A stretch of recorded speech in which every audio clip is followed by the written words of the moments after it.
Welcome to नोटपीडिया। आइए देखते हैं मई सेकेंड वीक के करंट अफेयर्स। सबसे पहले शुरू करते हैं नेशनल अफेयर्स से। भारत 2023 में third largest solar power generator के रूप में जापान से आगे निकल गया है। सोलर एनर्जी डेवलपमेंट में भारत की अमेजिंग ग्रोथ ने इसे जापान से आगे कर दिया, जिससे 2023 तक दुनिया का third largest solar power generator बन गया। सोलर एनर्जी सेक्टर ने लगातार 19वें वर्ष दुनिया भर में पावर जनरेशन में कोल को पछाड़ते हुए अपनी एक्स्ट्रॉर्डिनरी ग्रोथ रेट बरकरार रखी है। वीजा ने सूजी रैना को भारत में कंट्री मैनेजर अपॉइंट किया। Global digital payments platform network visa ने 7 मई को भारत के लिए नए कंट्री मैनेजर के रूप में सूजी रैना को अपॉइंट किया। रैना भारतीय बाजार में वीजा के स्ट्रैटेजिक एफर्ट्स की सुपरविजन और इम्प्लीमेंटेशन करेंगे, कस्टमर्स और ब्रॉडर पेमेंट्स इकोसिस्टम के साथ सहयोग करेंगे। यूनिसेफ इंडिया ने करीना कपूर खान को नेशनल एम्बेसडर अपॉइंट किया। बॉलीवुड एक्ट्रेस करीना कपूर खान को यूनिसेफ इंडिया का नेशनल एम्बेसडर नामित किया गया है। ये प्रेस्टिजियस पोजीशन ऑर्गेनाइजेशन के साथ उनके लंबे समय से चले आ रहे रिश्ते को मान्यता देता है, जिसे वो 2014 से एक सेलिब्रिटी एडवोकेट के रूप में संभाल रही हैं।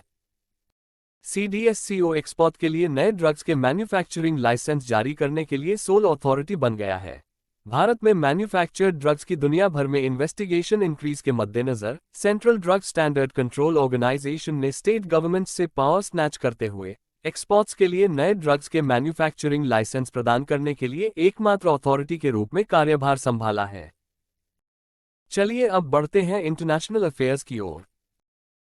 पनामा ने कंजर्वेटिव होजे मुलिनो को प्रेसिडेंट इलेक्ट किया।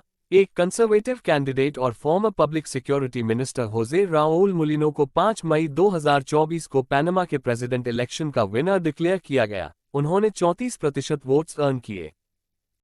इंडिया और नाइजीरिया के बीच लोकल करेंसी सेटलमेंट सिस्टम पर समझौता किया गया। बायलैटरल ट्रेड को मजबूत करने के लिए इंडिया और Nigeria local currency settlement system समझौते को फाइनल कर देने पर सहमत हुए हैं। इंडियन रुपी और नाइजीरियन नायरा में तय होने वाले समझौते पर अबुजा में India Nigeria joint trade committee के सेकंड सेशन में विचार किया गया। चैड के military ruler Mohammed Idriss Deby Itno ने प्रेसिडेंट इलेक्शन जीता। चैड के मिलिट्री डिक्टेटर और interim president Mohammed Idriss Deby Itno ने 6 मई 2024 को हुए प्रेसिडेंट इलेक्शन में जीत हासिल की। 10 मई 2024 को नेशनल इलेक्शन मैनेजमेंट एजेंसी द्वारा जारी किए गए इस प्रोविजनल रिजल्ट से डेबी के रूल को और 6 साल तक बढ़ाने की उम्मीद है। इंडिया में नेशनल टेक्नोलॉजी डे हर साल 11 मई को मनाया जाता है। इंडिया हर साल 11 मई को नेशनल टेक्नोलॉजी डे मनाता है, जो साइंटिस्ट और टेक्नोलॉजिकल इनोवेशन का सम्मान करता है। ये दिन 1998 में पोखरण में सक्सेसफुल न्यूक्लियर टेस्ट की कमेमोरेशन में नामित किया गया था। अब बारी है बैंकिंग एंड फाइनेंस की। ICICI बैंक ने इंटरनेशनल मोबाइल नंबर्स का उपयोग करने वाले NRI के लिए UPI की शुरुआत की। ICICI बैंक ने टेक्नोलॉजी इंट्रोड्यूस की है जो NRI कस्टमर्स को उनके फॉरेन मोबाइल नंबर से भारत में UPI ट्रांजैक्शन करने की अनुमति देती है, जिससे NRE और NRO अकाउंट्स के साथ इंडियन नंबर रजिस्ट्रेशन की आवश्यकता खत्म हो जाती है। RBI ने R लक्ष्मीकांत राव को एग्जीक्यूटिव डायरेक्टर अपॉइंट किया। भारतीय रिजर्व बैंक RBI ने 10 मई 2024 से R लक्ष्मीकांत राव को एग्जीक्यूटिव डायरेक्टर के रूप में नामित किया है। राव के पास RBI के साथ लगभग 30 वर्षों का अनुभव है, जो पहले रेगुलेशन डिपार्टमेंट के इंचार्ज चीफ जनरल मैनेजर के रूप में कार्य कर चुके हैं। अब बढ़ते हैं अपने अगले टॉपिक की तरफ, जो कि है science and technology. Astronaut Sunita Williams Butch Wilmore के साथ स्टारलाइनर की पहली क्रूड फ्लाइट पर रवाना हुई। एस्ट्रोनॉट सुनीता विलियम्स और उनके colleague Butch Wilmore international space station के अपने थर्ड स्पेस मिशन पर हैं। यह मिशन स्टारलाइनर स्पेसक्राफ्ट की पहली क्रूड यात्रा है, जिसे लॉन्च से लैंडिंग तक इसके सिस्टम का टेस्ट करने के लिए डिजाइन किया गया है। इंडियन एग्रीकल्चरल रिसर्च इंस्टीट्यूट ने हाई यील्ड देने वाली गेहूं बीज की एक न्यू वैरायटी इंट्रोड्यूस की है। इंडियन एग्रीकल्चरल रिसर्च इंस्टीट्यूट ने हाल ही में एक नई हाई यील्ड देने वाली गेहूं बीज की वैरायटी HD3386 इंट्रोड्यूस की है। ये दिल्ली में लोकेटेड है और Indian council of agricultural research द्वारा मैनेज किया जाता है। सूर्य ने 2 powerful solar energy rays release की, जिससे ब्लैकआउट हो गया। सूर्य ने एक नए डिस्कवर्ड सनस्पॉट AR3663 से 2 स्ट्रॉन्ग सोलर फ्लेयर्स एमिट की हैं, जिससे दुनिया के वेरियस पार्ट्स में रेडियो ब्लैकआउट शुरू हो गया है। ये फ्लेम्स एक दूसरे के 6 घंटे के भीतर दिखाई दी।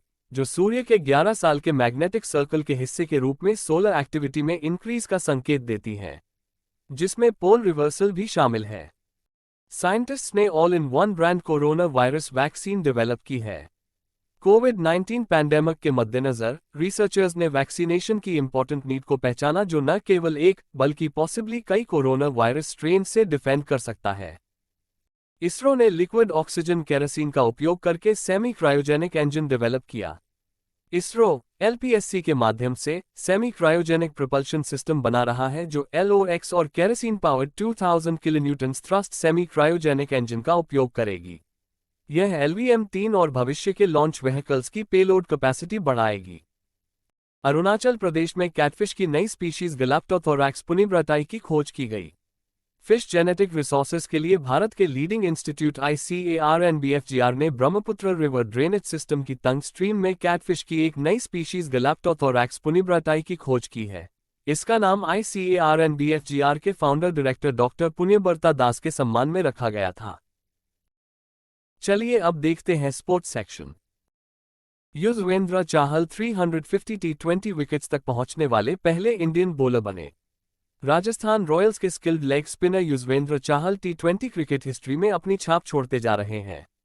चाहल ने खेल के सबसे छोटे T20 फॉर्मेट में 350 विकेट लेने वाले पहले इंडियन बॉलर बनकर इतिहास रच दिया। अब थोड़ा डिफेंस सेक्टर पर भी नजर डालते हैं। एयर मार्शल नागेश कपूर ने OKC ट्रेनिंग कमांडर चुना गया। एयर मार्शल नागेश कपूर ने इंडियन एयरफोर्स के ट्रेनिंग कमांडर के रूप में कमान संभाल ली है। 3400 घंटे से अधिक की उड़ान के साथ उन्हें दिसंबर 1986 में फाइटर स्ट्रीम में अपॉइंट किया गया था। अब देखते आज का आखिरी टॉपिक, जो है अवार्ड्स एंड ऑनर। पवन सिंधी को global pride of Sindhi award 2024 से सम्मानित किया गया। फेमस संतों, महात्माओं और साधुओं की उपस्थिति में आयोजित एक समारोह में पवन सिंधी को prestigious global pride of Sindhi award 2024 प्राप्त हुआ। इस कार्यक्रम में मिस्टर सिंधी की समाज के प्रति आउटस्टैंडिंग अचीवमेंट्स और ह्यूमैनिटी की सेवा के प्रति कमिटमेंट को याद किया गया। नोटपीडिया के न्यूज सेक्शन में आपको सारी करंट अफेयर्स न्यूज मिल जाएगी। इन करंट अफेयर्स की न्यूज का लिंक आपको वीडियो के डिस्क्रिप्शन में भी मिल जाएगा। नोटपीडिया को आप इस QR कोड को स्कैन करके गूगल न्यूज पर फॉलो कर सकते हैं। इसका लिंक भी आपको डिस्क्रिप्शन में मिलेगा। और ऐसे करंट अफेयर्स को देखने के लिए हमारे चैनल को लाइक, शेयर और सब्सक्राइब करें।